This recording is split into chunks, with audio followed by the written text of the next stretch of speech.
even as Black women, have to be able to look at our biases that keep us from being able to kind of bridge the gap.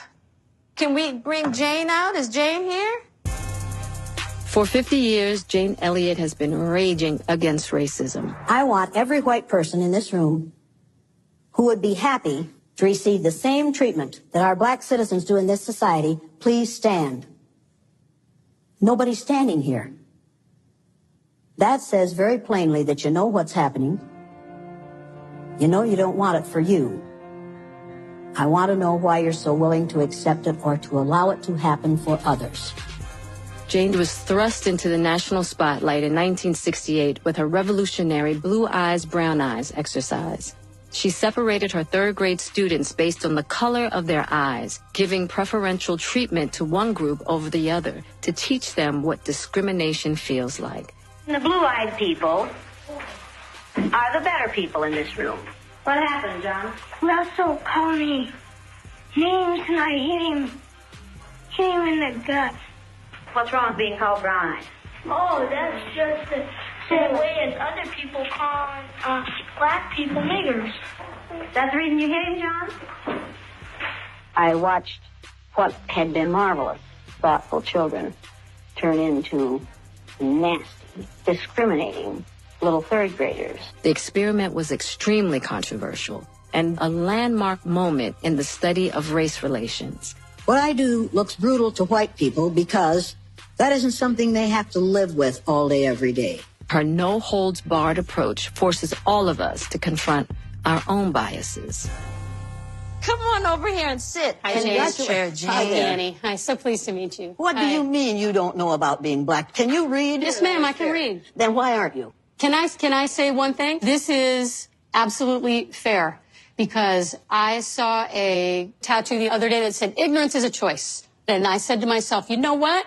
That's true. I am choosing to be ignorant. And you are right. I should be doing more homework. Quit shooting on a shelf. It doesn't matter what you should do. What matters is what are you going to do? Yes, ma'am. Well, first of all, let me just say thank you for all the work that you do. Yes. You've been doing this a long time. So what do you think we need to do? We need to stop believing the myth. In this country, what we call education is actually indoctrination. And it takes us from the ages of 5 to the age of 18 to thoroughly indoctrinate people so that they will believe in the myth of white superiority. And it is a myth. Right. Now, you can't do that while you're teaching that Columbus discovered America. Right. There were Black people on this continent 4,000 years before Columbus was born. Right. We teach Black history in the schools as if it started with slavery. I'm not a white woman. I'm a faded Black person. My people move far from the equator. And that's the only reason my skin is lighter. That's all any white person is. Because our great, hey. Because there's no such thing as race. No, there's no such thing as race. There's one race. There's one race, the human race. And then you all came from the same Black women 300,000 to 500,000 years ago. The human race began with Black women. My cousins, and you are all my cousins. Make no mistake about this. We are all 30th to 50th cousins because we all have the same Black great-great-great-great-great-great-grandmother back there 300,000 to 500,000 years ago. So get over the idea that you are white. There's one race. Yeah. The human race. The human race. One race. Now, will every person in this group who's biracial please stand? Biracial. Oh, I told you there's only one race. Damn it, you got me. And you too. How dare you? Didn't you listen to anything I said? We were listening. It just takes a minute, Jane. Let me ask you this. How long do you think the idea of race has been around? Since the beginning of the time? That's just what I thought you were going to say.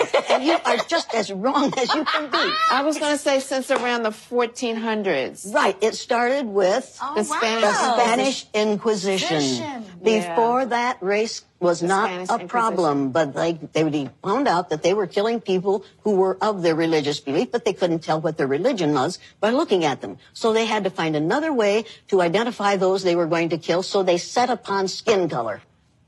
We have also been indoctrinated with the myth of white superiority. We've got pictures of the baby Jesus who looks like the little Pillsbury Doughboy. He didn't look like the Pillsbury Doughboy. That's true. And it says in the Bible that Jesus had kinky woolly hair and feet of bronze. Yep. Here's what you can do. You can educate yourself. The schools won't do it. They won't. They don't want you to know the truth. They can't afford to have blacks know the truth. But what you have to realize is, within 30 years, white people will have become a numerical minority in the United States of America. Now, blacks and people of other color groups have got to stop playing defense and start playing offense. I think that part of what the responsibility that we as a black community need to take on is educating ourselves and preparing ourselves for what's to come. Absolutely. You need to educate yourself and your children before they go to school. Exactly. And when they come home from school spouting this crap that they've learned in school, then you need to take them inside and say, here, look at this. Here's what really happened. Right. There's one race, the human race, and that's the only race. Right. There are 2,500 different skin colors on the face of the earth. Right. If you can come up with 2,500 different names for races, you've got too much time on your hands. Right. You need to get a job. There's only one race on the face of the earth, the human race. Got it. So now, turn to the person on your left or your right, stick out your hand and say, hello, cousin. Hello, cousin. Hello, cousin. Hello, cousin. Hello. That feels better. Well, sure it does. It feels better. Do you feel any different after hearing Jane? Right now? Yes. No. I got so much work to do. Yeah. The change was already happening in my mind, but now I've got to change it in how I live. Exactly. But see, you're more conscious of what your work is. Yeah. Yeah. I got some adjustments to make, which is good. Like my messaging is going to change tremendously because of this conversation in regards to we're all one human race. Human race. I mean, that's powerful. Great. The human race. The human race. One race. One race. That's the cure. That's the cure. There it is. Yes. So enlightening. This was amazing. Thank you, Jane. All right. Have we learned anything? I learned a whole hell of a lot. I had a reading list, too. I had a lot of homework. All right. This was good. We told y'all the red table was going to be popping today. We ain't lied about it.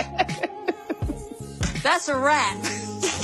On our next Red Table Talk, my mother had a very violent relationship with my father. He started hitting me, and he was in a rage. And I ran across the street to the neighbor. This is a family portrait, isn't it? Yes. Family portrait, folks. Here we are. Hey, hey. There we are. Oh, you're crazy. Yes. One race, the human race. But I really am angry at you because I know how old you are. And you look about 20 years younger because black don't crack. Real talk. Thank you, Jane. Thank you so much. Well, we adore you. Absolutely. Well, you may lose your program now, but I have Never. Hey, Red Table Talk family, head to our Red Table Talk Facebook Watch Show page. Join the conversation and become a part of Red Table Talk.